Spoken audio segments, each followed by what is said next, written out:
ये अस्थमा या दमा ये बेसिकली है क्या? में इन्हेलर का बहुत इंपॉर्टेंट रोल है। हम पेशेंट को इन्हेलर की टेक्निक बताते हैं और वो इन्हेलर के थ्रू वो मेडिसिन लेते हैं। काजेज़ और रिस्क फैक्टर इसके क्या हैं?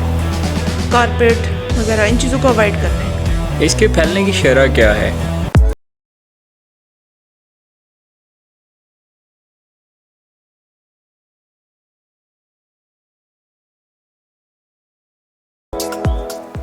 अस्सलाम वालेकुम जी नाजरीन, हेल्थ कास्ट के एक नए एपिसोड के साथ मैं हाज़िर हूँ, आपका host कफ़ीलुर Rahman.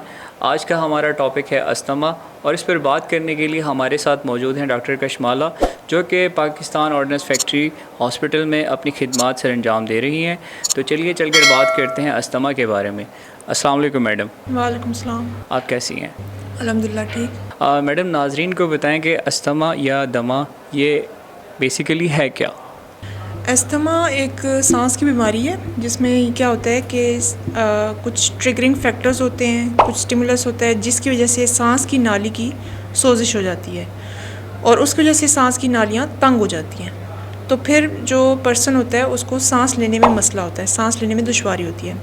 But the good thing about asthma is that it is reversible. ये रिवर्सिबल डिजीज़ है, यानी इसको वापस ओरिजिनल स्टेट में सांस की नालियों को लाया जा सकता है। ठीक है, इसके कंपैरेटिवली एक और डिजीज़ है COPD, उसको हम बाद में डिस्कस करेंगे, जिसमें इसी तरह की सांस की नालियों का मसला होता है, लेकिन उसमें परमानेंट सांस की नालियों में तब्दीली आ जाती है और उसमें रिवर्स होना पॉसिबल नहीं होता।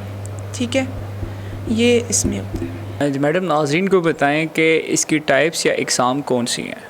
अस्थमा की डिफरेंट टाइप्स हैं, लेकिन जो मोस्ट कॉमन है वो है एटोपिक अस्थमा, यानी एलर्जन एसोसिएटेड अस्थमा, जिसमें पेशेंट को कुछ चीज़ों से एलर्जी होती है, लाइक डस्ट से, पोलन से, तो वो ट्रिगर करते हैं और उसके बाद पेशेंट को अस्थमा का अटैक होता है। इसके अलावा नॉन एटोपिक अस्थमा, यानी जो एलर्जन एसोसिएटेड नहीं होता, उसमें लाइक कुछ डिओड्रेंट्स, परफ्यूम्स वगैरह से, अनकॉमन चीज़ों से पेशेंट को अटैक हो सकता है।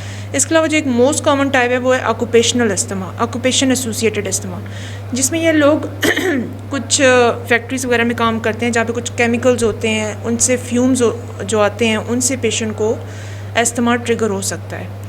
प्लस ड्रग जो लेस कॉमन टाइप्स हैं उसमें आ जाता है ड्रग एसोसिएटेड अस्थमा। कुछ डिजीज़ की ड्रग्स होती हैं लाइक एनसिड्स, जोड़ों की दर्दों की जो दवाइयाँ हम लेते हैं उससे अस्थमा हो सकता है। आँखों में डालने वाले कुछ आई ड्रॉप्स होते हैं, उनमें होता है बीटा ब्लॉकर होता है, उससे अस्थमा ट्रिगर हो सकता है। प्लस फैमिली प्लानिंग की जो दवाइयाँ आमतौर पर यूज़ की जाती हैं लाइक कॉन्ट्रासेप्टिव पिल्स जो होती हैं, उनसे भी अस्थमा ट्रिगर हो सकता है।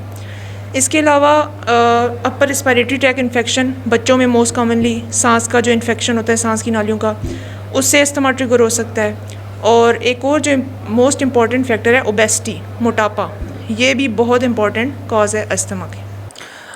काजेज़ और रिस्क फैक्टर इसके क्या हैं?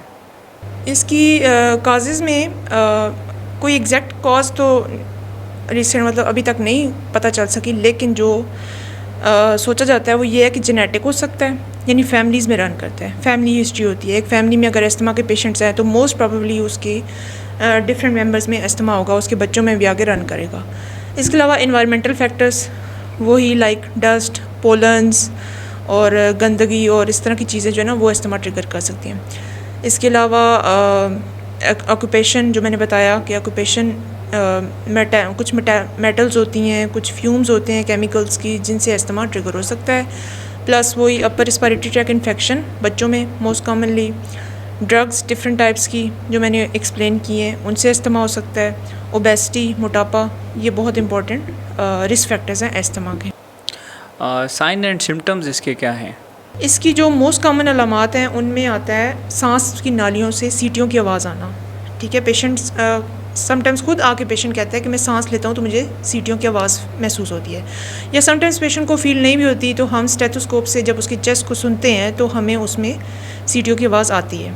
इसके अलावा पेशेंट को सांस का मसला होता है, उसका सांस फूल जाता है, ठीक है, और उसका हार्ट रेट ज़्यादा हो जाता है, उसका रिस्पायरेटरी रेट ज़्यादा हो जाता है।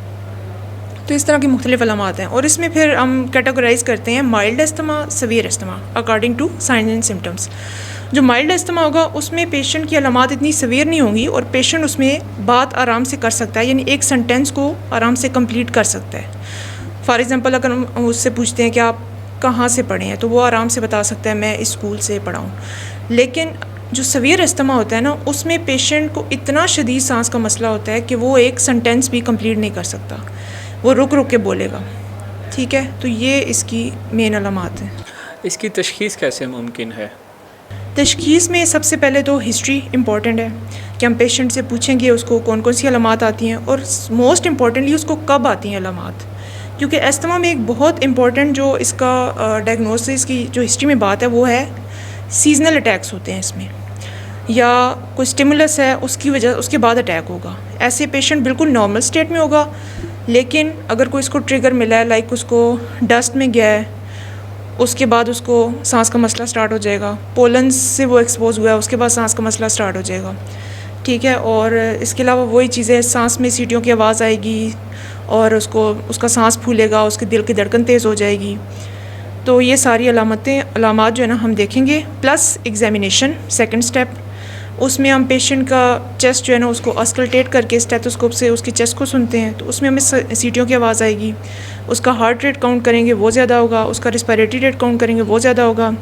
और सवियर स्टेट अगर अस्थमा की है उसमें पेशेंट को साइनोसिस हो सकती है। साइनोसिस में ये होता है कि पेशेंट उसकी हैंड्स, उसके लिम्स वगैरह ना उनमें ब्लू कलर आ सकता है, यानी हमें ब्लूइश नज़र आएंगे।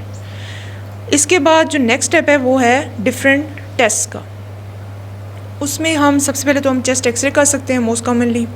चेस्ट एक्सरे में जो अस्थमा वाला पेशेंट है उसके लंग्स हमें नॉर्मल पेशेंट के कंपैरेटिवली ज़्यादा एक्सपेंडेड नज़र आते हैं, यानी उसके लंग्स ज़्यादा फूले हुए नज़र आते हैं चेस्ट एक्सरे में। इसके अलावा लंग फंक्शन टेस्ट हैं, ठीक है, स्पायरोमेट्री है, और ब्लड टेस्ट भी हम कर सकते हैं CBC। उसमें एक ख़ास किस्म के सेल्स होते हैं इयोसिनोफिल्स, उनका लेवल रेज्ड होता है।